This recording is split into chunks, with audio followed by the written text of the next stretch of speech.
This is funny. Already recorded for an hour. And then I notice I forgot to switch on my mic. What the heck?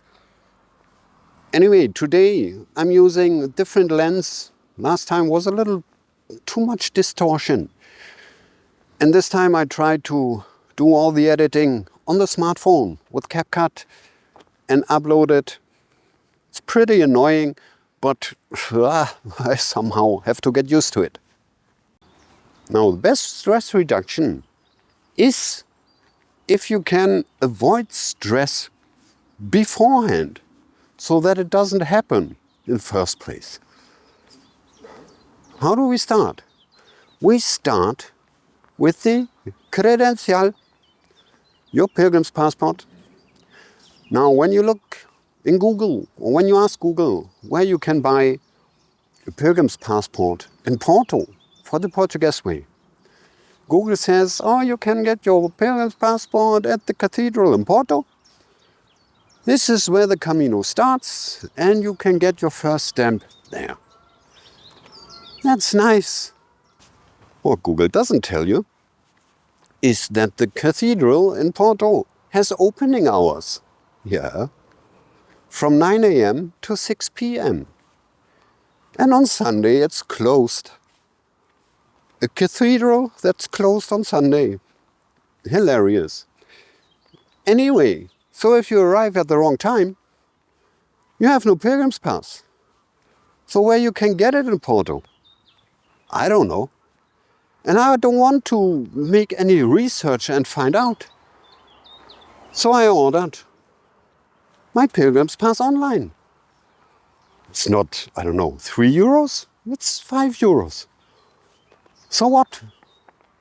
And since I broke my shell last year, I also ordered a new concha. So I'm prepared. No stress. Wake up in the morning, have breakfast, start from my hotel, get my first stamp, and I'm on the way.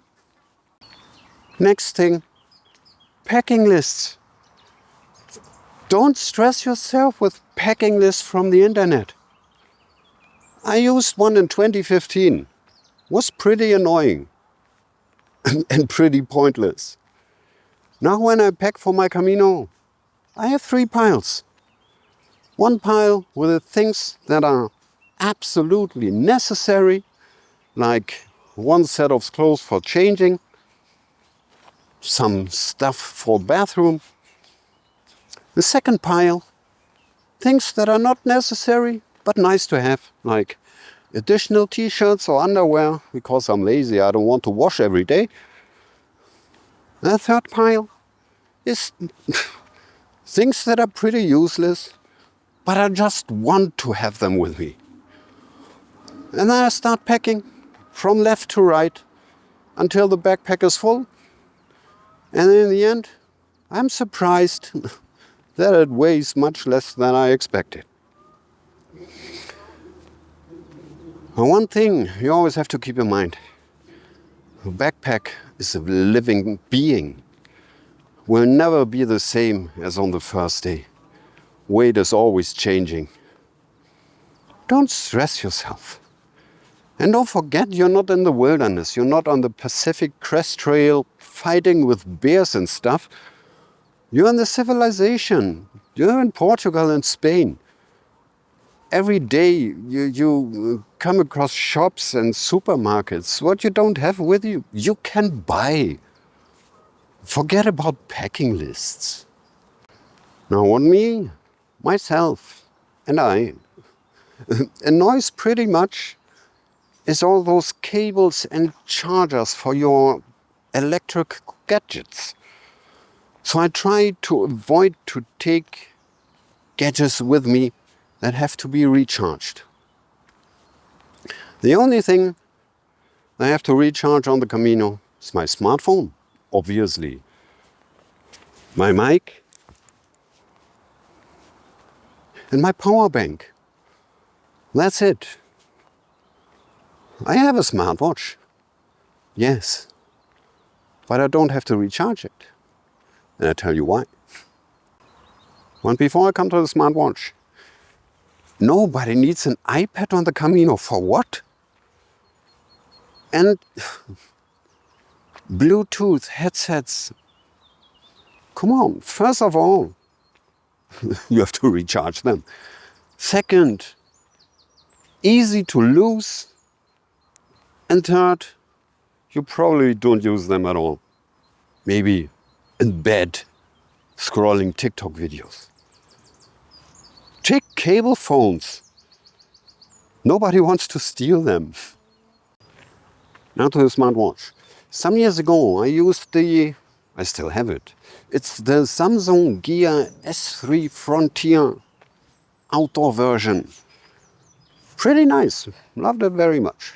But the problem is, since I wear my smartwatch at night, I accidentally lie on my watch with my ear on the touch display. And when I woke up, either I deactivated the alarm, I changed the settings, or I have a different watch face installed. It was pretty annoying. Now, 3 years ago, I stumbled over the Garmin Instinct Crossover Solar. What a name. It's by far not a usual smartwatch. It has no 16.7 million colors OLED display. It has no touch display. But the display is, I don't know what's it called, e-ink. Black and white. Always on, 24/7. And since it's a hybrid watch, it also has analog handles. Love it. Even in the brightest sunlight, you can see it, watch it, read it. And you don't have to activate it by twisting your wrist. It's always on. But, and now listen closely, my friend.